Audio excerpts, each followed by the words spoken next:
Count money, man. Stack riches. Try and told him I'm a beast blood. What's up, gang? Welcome to another episode of the GRINDcast. Get ready. It's a new day, and we got my new young friend Trevor on the scene today. Now, how do I pronounce the last name? Paschall? Paschall. Yes. Okay. So Paschall.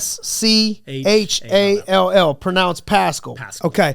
So real quick background of Mr. Trevor. I was riding the other day in the car, and him and his friend were driving by my house, and they said, "Nice car," out of the window. I had the top down, and I'm thinking, man, I got to go back and meet these young men and see what they're up to. Something special about them, because I deal with a lot of young people, just like a coach, and coaches in your life, right now in our business and in our industry, we got people from 20 to 60, 18 to 60, but a lot of our people that we're working with are young people. And so I know special when I see special, and it only takes a moment, for me to be able to catch on. So I'm like, turn around and see what's up with this young man. And I pull over, and of course, success leaves clue. Just your energy, man. I could feel your energy, from one car to the next. Yeah. And I'm like, man, I'm gonna turn around and see who this young man is. And he said he was gonna go run track at North Carolina. And so I know to run track at North Carolina means that you got to be a special athlete, man. You got to be doing pretty good. They ain't just inviting anybody out there on a scholarship to run at North Carolina. And then your friend who was in the car with you, I had an opportunity to college he was going to go to. I just spoke at, I think the Franciscan. Yep, the week prior. And so let me tell you all about. I told Trevor I think we're going to do something with some teens in the area or teens in the country that are rising, doing something special. We haven't named it yet, but Trevor's our first one.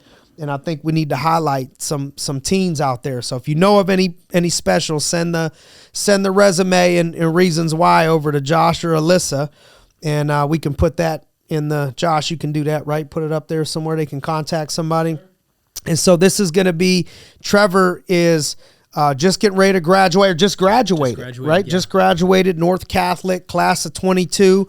Going to University of North Carolina, going to be a Tar Heel D1 recruit, Triple Crown for sprints in the 2021 season, and the 2021 200-meter state champ, right? State champ. 4 gold medals at the WPIAL Championships. And so those of you guys that don't know what that is, for our listeners, in other places of the country, WPIAL in our area, in Pittsburgh area, sometimes that's I know, especially in football, that's even bigger than sometimes the state, situation. And so to win 4 medals at that is a big deal. So start out telling us a little bit about your upbringing, man. Parents, family. You got to tell me a little bit over here, but tell us a little bit about your upbringing. Absolutely. So I grew up Cranberry, Pennsylvania. I've lived here my whole life.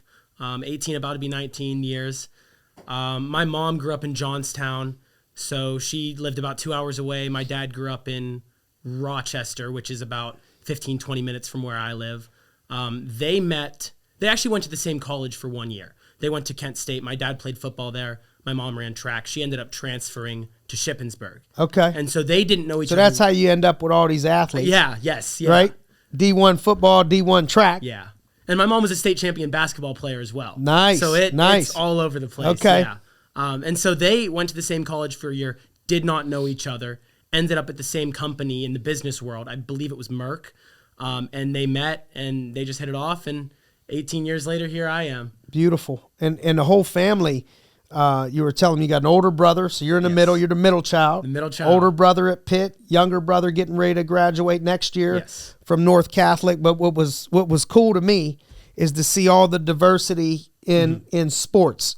A lot of times you'll see like the Watt brothers, in football. They all beast at football. Sport. And man, he's like, yeah, I'm track and I'm hoops. My brother was hoops and this, and the younger brother's soccer and swimming. So they're all over the place. So you got some athletes all over the board. Yeah. What did you learn? Anything that you could say you've grabbed from each of your parents, or anything you learned from your older brother that stands out to you? I think one of the things I learned from my dad is just that to put other people first. He is all in on helping people, doing this and that. Like, he coached my sports team, my brother's sports teams. He was super active in the community for the last like 19, 20 years of our lives. Like, he has been doing so much, and he's known by so many people. Oh, that's the St. Killian coach. That's the North Catholic coach.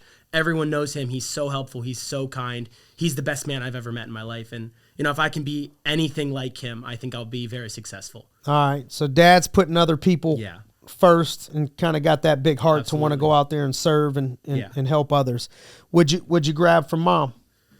She's one of the best people I know in my life. She is like just the epitome of a great person. She's so grounded. She's so intelligent. She's always helping me make the right decisions, pushing me in directions that I don't know that I need to be. You know, she knows best for me, and she'll push me where I need to be. And she's an amazing woman. I want to know, how did they challenge you, or did they not challenge you growing up? You know, as you got two D1 athletes that marry each other, right? Yeah. And then they have children. So it's like, you know, I wonder, because my wife and I are both athletes. Yes. You know, my wife was a good athlete, and you know, I was small, but I'd like to think I was a decent athlete.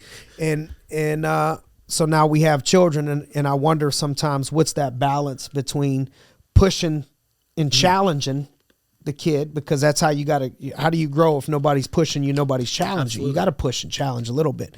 But I've also heard stories of people that push and challenge the child so much that they run the opposite direction and don't want anything to do with that sport or that education or, you know, that thing or whatever. So being that you've kind of lived through that, you know, right now, how would you describe that relationship with mom and dad? Did they push you? Did they challenge you at all? Were they kind of more relaxed with it? What was that approach? So, I mean, first, I think I'm really grateful that they weren't overbearing. You know, they didn't scare me away from any of my sports that I wanted to pursue. Like, they were never focus on this, do this, do this. It was like, I don't want to say pushing. It was encouragement. It was like, if you want to do this, we will support you. We will help you get where you want to be, but you need to put the work in. You need to motivate yourself. You need to want to get there for us to help you get there. Okay. So, you know, being that you are getting there, you know, earning a scholarship, that's a huge accomplishment. You know, what people see is the times and the track times and all of that. We'll get into some of that stuff, but what are some of the things that maybe people can't see, you know, that you've had to put into winning medals or winning a state title? Because it's not just, you know, you were just born with it. You know, obviously you got some gifts that you had to build off of, right? But it probably wasn't just, hey, I'm not going to practice. I'm going to kind of just eat whatever I want to eat and smoke and drink and party and show up and win track meets. You know, so what were some of the things that you've had to do that maybe people wouldn't see? I mean, I think people don't see all the, you know, early workouts, all the like. What do you mean early? What do you mean early workouts? Like 5, 6 a.m. sometimes, you know, depending on where I need to be. During the week?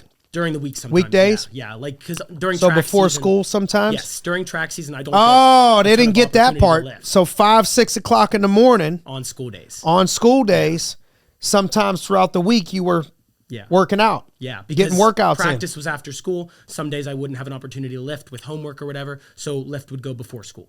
Okay. Yeah. And so how many people would go with you to those early morning lifts? Not a lot. No, most of the time it's just me. But, you know, sometimes my friends would come with me. Sometimes not even track friends, just some of my guys that wanted to get a lift in. And, you know, it was always a good time with them. Okay. So were you pretty consistent with that?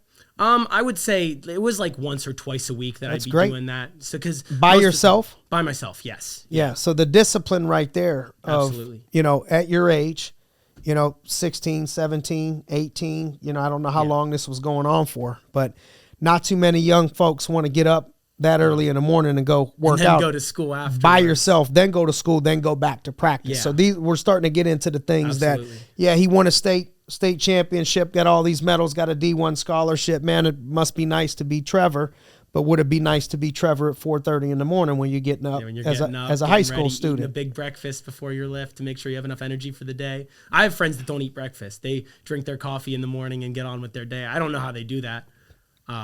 And then obviously on the weekends, it's the same thing. Late nights with my friends turn into early mornings. So I'm saying, nah, guys, I'm going home at 10. Like, I got to get up tomorrow to go lift. I got to get up to go run. I have yoga tomorrow morning. So I'm not staying out. You guys do what you need to do, but I'm going home. So a lot of times in high school during your career, you would come home early when everybody else was going out late. You're getting home 10, 11 o'clock. And getting a good night's sleep so you could get up and train again the next day. Consistently, you were making those decisions, those sacrifices. Those are the key things. Why do you think some people can't make those sacrifices? What made you make those sacrifices, versus maybe others that are challenged to make those sacrifices at your age? I think that a lot of people think, oh, I'm really young right now. I can work later on in life. I can do this and that, but I want to get a jump on that. If I work now, I won't be working in 40 years. So I want to get a head start. I want to be ahead of the game. I love it. And so you're talking about basically people your age, young people sometimes thinking I got another 20 years to get focused. I could do that in another 10 years. Right now I just want to have fun. Yeah. Right? Go drink, go out party, do all this and that. Yep. And your mindset was the opposite. Was what? I want to get it now. Fun later. I want to get it now. Pay now, play later. Absolutely. Right? Absolutely. Because either way, you got to pay. Yeah. Pay now and play later, or you could play now. You know what happens later. Pay later. You got to pay later. But either way, you got to pay. Mm-hmm. Who do you draw inspiration from? Who when you needed some inspiration or motivation, who have you drawn inspiration from on your journey? I think so. Two professional athletes that kind of push me, or at least like I look up to. Trayvon Bromell, because he came back from a career-ending injury. They said he'd never run again, and he had the fastest time in the world last year. Wow. And Fred Curley, he was a 400-meter runner, switched events. He's running the 1 and the 2 now. They said he couldn't do it. He's got world-leading times. He's competing against the best of the best in events that people thought that he wasn't going to be good at, and he's doing it. He's proven them. And one of his favorite quotes is, "Yesterday's price is not today's price." Ooh. And explain to me what that means to you. So, if you're not working hard one day, someone else is. Yesterday's price of success is not today's price. If you're lacking on one day, you have to catch up the next and the next and the next. So you always got to keep being consistent, working hard, getting better as much as you can, so you're not paying today's price, but you're not prepared to pay that price. A lot of that is discipline. Absolutely. How would you describe to somebody, discipline, having discipline? Just having the will to get comfortable being uncomfortable. I like that a lot because you have to get out of your comfort zone. If you're comfortable, you're never going to get anywhere. Can't grow. You can't grow. Everything in growth mode is outside of your comfort zone. Right? Absolutely. So this did you say, what was his name? Trayvon Bromell. Okay. How did he come back from those injuries? What did you pull from that? Mental again, and physical. What did you get from him? A lot of full physical work behind the scenes, work that nobody saw. People were not expecting him to be ready to run when he was, because he wasn't, posting, oh, my workouts, I'm doing this and that. He was doing it. What was he doing? Do you remember what kind of stuff he was doing? Again, it was not kind of behind the scenes. Yep. So he was doing his thing, getting ready, and then he came out. No one was expecting it, and he blasted a fast time, and everyone was like, "Oh, he's ready to run. He's back." Yeah. What was the injury? It was an ACL tear. Okay. So it was serious. Yeah. And then you said you drew inspiration from somebody else. Fred Curley. Fred. Okay. And then what about that, Fred?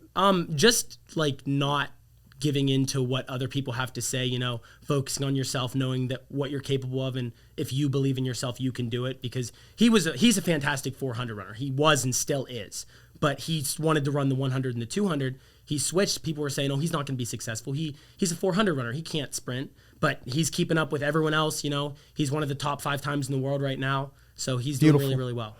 And you ran the 100 and the 200. Yes. Right? Yeah. And what did you tell me that time was? 100 and 200? 10:70. 10:07? Yeah, and then the 200 was 21:60. Beautiful, man. Yeah. That's fast. And then, so tell me a little bit about more of some of your times. What were some of your best times? What were some of those medals? Give me a little bit of those accomplishments. So last year at WPIALs, I wasn't really running for time. I was running to be as successful as I could, win as many medals as I could at that meet, because like I ran 6 races in a span of like 3.5, 4 hours that day. Okay. So it was a lot on my body. So me and my coach talked about it. We were like, we could go for records, but if I go for a record in the 400, I don't want to blow my chances later on in the 200. Like I wanted to be as successful as possible. And then when I got to state, I could focus on running my fastest times. And I did. I ran my personal best at state in the 400 last year. Love it. Yeah. Love it. So was that a relay? No, You the 400. did the 400 just, by, yeah, the straight 400 by dash. yourself. Yeah. And is that what you won the state in? Yeah. No, the 200. The 200. Won a state I was in the runner-up 200. in the 400. Okay. Runner-up in the state in the 400, won it in the 200. Yeah. Awesome, man. And so that means you saved your best for when your best was required. Absolutely. What was the process leading up to that? What do you think got you to give your best and land your best at that very moment? There's a lot that goes into it, both mental and physical, because earlier in the season, that's when you're training hard. You're hitting everything, all the reps, fast as you can, like long as you can. And then later on in the season, championship season, you're kind of tapering your workouts. I would go to the track for 45 minutes, get a stretch, get a light run in, a couple sprints, and then be done. You know, you want to give your body as much rest as possible to be successful. You don't want to overdo it, but you also don't want to completely slack off and rest too much. Makes sense. So let me ask you, what was the adversity like dealing with that hamstring injury, and what other adversities could you say that you've had to overcome, and how did you overcome them? So last season, I guess the first big adversity I dealt with, the first big adversity I dealt with was the season before my sophomore year when COVID hit, because I didn't get a track season. So I was running around to all these tracks by myself, trying to train, get workouts in with by myself, no coach, making up my own workouts, setting my own times and hitting my own marks, like trying to be as successful as I could. I ended up running a few meets that summer, and I ended up an All-American. Do you have any idea where that motivation comes from, that self-discipline to say, I'm going to go by myself? So at that point, it wasn't even about running that next summer. It was about, if I don't do it now, I'll be way behind next year. I was thinking, even if I can already just said, finish okay, so I'm going through COVID now, probably not going to have a season. And instead of me just saying, I'll wait till next season, you're saying I'm going to gain an edge. Yeah, stay on top of in it. this whole year and stay on top of it. How many are? Not many. Not many. Right? So I'm going to just keep blowing through and use it as an advantage. I'm going to just have a whole extra year of training. Absolutely. Okay. Yeah. And so to walk me through that adversity, that mindset, how you approach that whole scenario. So, I mean, I was coming off of a freshman season where I was a WPIAL medalist. I qualified for state. I didn't run my best, but, making it to state as a freshman was obviously still a huge accomplishment for me. That was something that drove me. I wanted to get back there. I wanted to do better. I wanted to medal at states. So I was really, really upset that I wasn't going to have a season. And at that point, I was just like, even if this work doesn't pay off now, it'll pay off next year when I get the jump. Maybe I can show up out of nowhere, win a state championship, do that. And I mean, it ended up happening. So I think all the work was worth it. Love it. That self-determination, self-motivation. What's that mind? What's the talk in your mind when it's like, all right, I'm going to go home and everybody else is going to go out. I'm going to get up in the morning and I know I got practice afterwards. Or it's COVID, I can enjoy this and I got the rest of my life to run. I'm going to go to college and probably run, but I'm going to go run by myself and find different tracks. What is the mental battle going on? Everybody has voices unless it's just me. You know what I'm saying? My elevator don't go to the top floor. And so, the mental conversations sometimes that I know I have to have with myself, because I'm an early riser. Yeah. I'm a grinder. Absolutely. Been small my whole life. Had to fight for every inch. What are those mental conversations that you have that maybe you would help give to your little brother or people that are listening of like, here's how I've controlled and won those mental battles? So honestly, it's just about really being driven and dedicated and loving what you do. I think if I didn't love track as much as I do, I wouldn't have been able to do that. Part of the reason is that I don't mind getting up in those early mornings to train and work hard, because I know that it's going to pay off and I'm enjoying what I'm doing. Even if it's me by myself or me with a coach or me with my teammates, I'm loving what I'm doing every minute of it. I'm loving when I'm uncomfortable because I feel like I'm getting faster. I love it when I'm alone in the gym because I'm gaining an edge on everybody else. So it's just wanting to be the best and loving what I do at the same time. Being that you come from a a family. It sounds like your dad was coaching for a long time and all that. So if you were coaching someone right now, or someone's listening to you and saying, man, I could relate to what Trevor is saying right now, and I'm younger and I'm looking up to him and I want to be an athlete, or I want to be a track star, what would you tell them, that they need to hear? What advice would you give to some of these young people coming up that have those big goals? Two things I would say is that don't let anyone tell you that you can't do it, because if you are willing to put the work in, if you are willing to be uncomfortable, you will be able to accomplish it. You will be able to be successful. And if you don't love it, don't waste your time.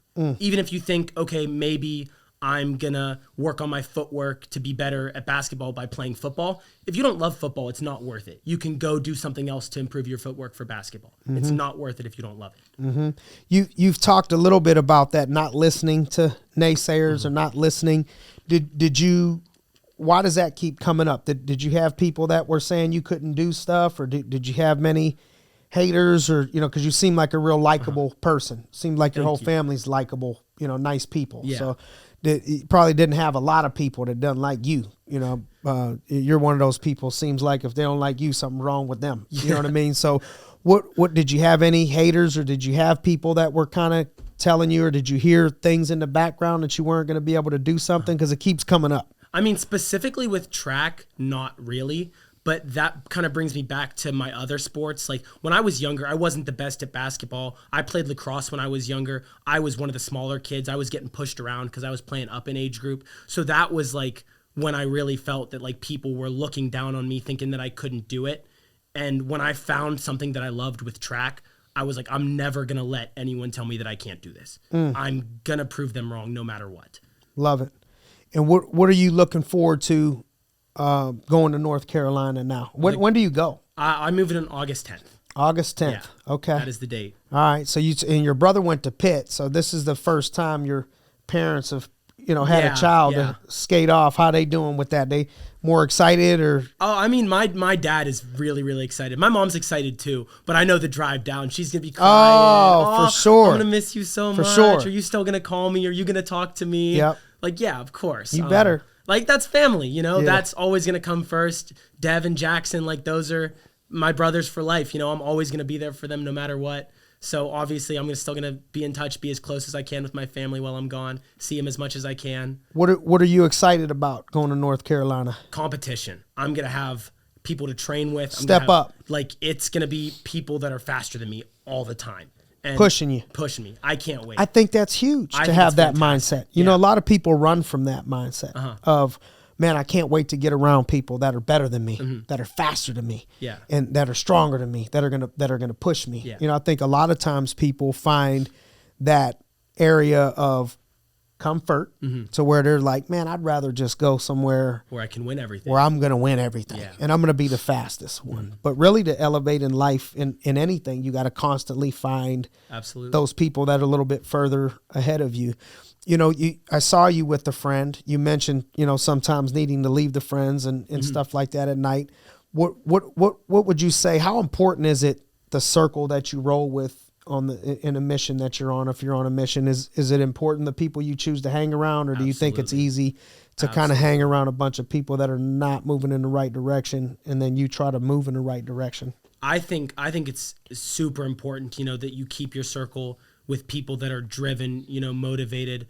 There was a quote I heard that, like, you become just like the people you hang around. Like, the 5 people you're with the most is the people you become like. So you want to be with people that are driven or motivated, even if they're not doing sports, if they're driven for something else. Like my little brother, he's taking his pictures, doing his photography. Shout out Paschall Photography, follow the Instagram. There we go. So, it's really important that no matter what it is that they're driven, they're pushing towards something, they're working hard, they have these goals. And, I have people in my life that, they drink, they smoke, they offer me, I'm like, no, man, I have stuff to do. And they're like, I respect it. Good for you. So it's mutual respect. You want to find people that are grinding for something, that are pushing for something, and that respect you just as much as they respect themselves. Amen.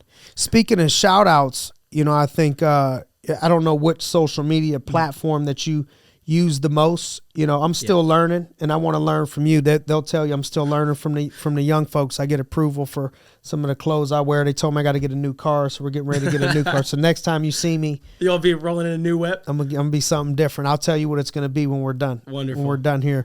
But I just want to say that I'm really impressed with you. I knew there was a reason why we were being connected. I turned my car around. I don't do that all the time. Yeah. You know, there was just something in the air that I felt like I needed to talk to you and introduce myself. I really appreciate learn that. learn a little bit about you. And now it was no shock to me, you know, when you said I was a state champ, and now it's even more not a shock to me when I get to learn more about your background and how you roll. And so people that want to follow you, you know, I've heard, you know, I know Facebook is like dinosaur ages, you know what I'm saying? That's not me. That ain't you, right? Yeah. That's where the old people are at.